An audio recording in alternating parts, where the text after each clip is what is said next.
पृथ्वी पर जीवन का विकास किस तरह हुआ, ये अब भी रहस्य का विषय बना हुआ है।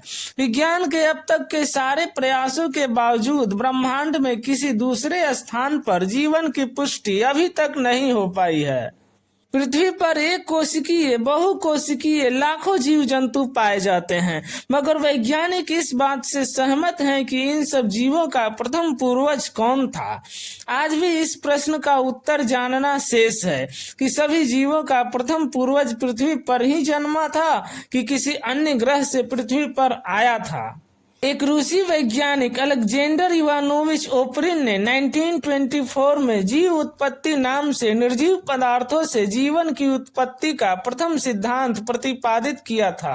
रासायनिक पदार्थों के जटिल संयोजन से ही जीवन का विकास हुआ है। दोस्तों, वैज्ञानिकों का मानना है कि निर्जीव पदार्थों से ही जीवन की उत्पत्ति हुई। तो चलिए दोस्तों, ये जानने की कोशिश करते हैं कि पृथ्वी पर जीवन की शुरुआत कैसे हुई। तो हेलो गाइज, मेरा नाम है उत्पल और आप देख रहे हैं उत्पल फैक्ट। दोस्तों, पृथ्वी पर जीवन की शुरुआत सबसे पहले महासागरों में हुई। आज से करीब 4 अरब साल पहले अंतरिक्ष से बड़े बड़े एस्टेरॉयड पृथ्वी पर गिर रहे थे। इन एस्टेरॉयड में मौजूद क्रिस्टल से सबसे पहले महासागरों का निर्माण हुआ। एस्टेरॉयड में क्रिस्टल के अलावा बहुत सारे तत्व, कार्बन, हाइड्रोजन और नमक के क्रिस्टल भी एस्टेरॉयड के साथ पृथ्वी पर आ रहे थे। फिर समुद्र में इन्हीं सारे तत्वों से निर्जीव पदार्थों में रासायनिक प्रतिक्रिया से कार्बनिक अणुओं का निर्माण हुआ। फिर हाइड्रोजन, कार्बन और नाइट्रोजन में रासायनिक प्रतिक्रिया से एक कोशिकीय सूक्ष्म जीवों का जन्म हुआ। ये बैक्टीरिया लंबे समय तक समुद्र में जीवन यापन करते रहे। फिर इन सूक्ष्म जीवों ने आपस में मिलकर बड़े बड़े आकारों में अपने को परिवर्तित कर लिया और सूर्य से आने वाली ऊर्जा को इस्तेमाल करना सीख गए। उनके इस प्रयास से ऑक्सीजन पैदा हुई। ऑक्सीजन के पैदा होने से एक तरह की क्रांति की शुरुआत हो गई, जो जीवन के विकास में ईंधन की तरह कार्य करने लगी। इन सूक्ष्म जीवों ने इतनी ऑक्सीजन बनाई कि महासागर ऑक्सीजन से भर गया और यह वायुमंडल में ऊपर जाने लगी। और करीब 1 लाख साल बाद वायुमंडल में ऑक्सीजन का स्तर 0 से बढ़कर 13% तक हो गया। दोस्तों, जब ऑक्सीजन की मात्रा बढ़ जाती है तब जटिलताएं भी बढ़ने लगती है, जिसके कारण समुद्र में तरह तरह की जीवों और मछलियों का जन्म हुआ। वैज्ञानिकों के अनुसार आज से करीब 50 करोड़ साल पहले समुद्र में कांटे वाली मछली पैदा हुई। वर्तमान समय के सारे जीव इन रीढ़ वाली मछलियों के आधारभूत ढांचे पर ही बने हुए हैं। आज से करीब 40 करोड़ साल पहले कुछ उभयचर जीव समुद्र से निकलकर पृथ्वी सतह पर रहने लगे।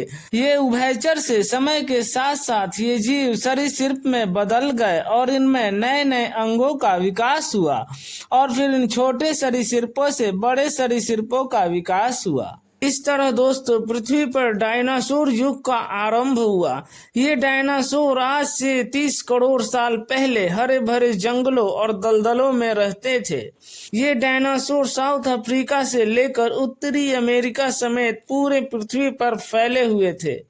दोस्तों, इसी समय एक भयंकर ज्वालामुखी विस्फोट हुआ, जिससे वायुमंडल में कार्बन डाइऑक्साइड भर गया, जिससे पृथ्वी पर जीवन का विकास रुक गया और 40% प्रजातियां खत्म हो गई। दोस्तों, डायनासोर पृथ्वी पर अब भी जिंदा थे और ये 16 करोड़ साल तक पृथ्वी पर राज करते रहे। इसी समय पृथ्वी पर कठोर लकड़ी के जंगल पैदा हुए। इस समय छोटे और स्तनधारी जीव बस अपनी जान बचाते पृथ्वी पर इधर उधर भाग रहे थे। दोस्तों, इस प्रकार करीब 16 करोड़ साल बीत गए और फिर एक दिन वो सुबह आई जिसने पृथ्वी से 85% प्रजातियों को खत्म कर दिया। दोस्तों, आज से करीब 6.6 करोड़ साल पहले 180 किलोमीटर व्यास का एक बड़ा एस्टेरॉयड 1000 किलोमीटर प्रति घंटा की स्पीड से पृथ्वी से टकरा गया। वैज्ञानिकों के अनुसार ये टक्कर इतनी जोरदार थी कि पृथ्वी पर जंगलों में भयंकर आग लग गई और भूकंप और सुनामी की लहरों ने एक साथ पृथ्वी को झकझोर दिया, जिससे पृथ्वी प्रलय के समान दिखने लगी। दोस्तों चारों तरफ केवल जंगलों के बिखरे पेड़, पहाड़ों के मलबे और पानी ही पानी था। इस एस्टेरॉयड की वजह से पृथ्वी पर 85% प्रजातियां खत्म हो चुकी थी। केवल कुछ स्तनधारी जीव और बिलों में रहने वाले जीव ही दूर दराज इलाकों में बच पाए। इस महाप्रलय ने पृथ्वी से डायनासोर का सफाया कर दिया था। कुछ छोटे और उड़ने वाले जीव भी इस प्रलय से बच गए थे। दोस्तों एस्टेरॉयड की टक्कर से करीब 1 लाख साल बाद जंगलों में ताड़ के पेड़ों का विकास हुआ। फिर जंगलों से छोटे स्तनधारी जीवों को प्रोटीन मिला, जिससे इनके आकार में वृद्धि हुई। फिर जटिलताएं बढ़ने से तरह तरह के जीवों सहित मानवों की उत्पत्ति हुई। दोस्तों मानवों की उत्पत्ति इतिहास का स्वर्णिम काल था। मानवों ने आज इतनी तरक्की कर ली है कि वो दूसरे ग्रह पर भी जीवन बसाने के प्रयास में लगे हुए हैं। इस प्रकार दोस्तों पृथ्वी पर जीवन की शुरुआत हुई। ऐसे ही इंटरेस्टिंग वीडियोस देखने के लिए हमारे चैनल को सब्सक्राइब करें। मिलते हैं नेक्स्ट वीडियो में, तब तक जय हिंद।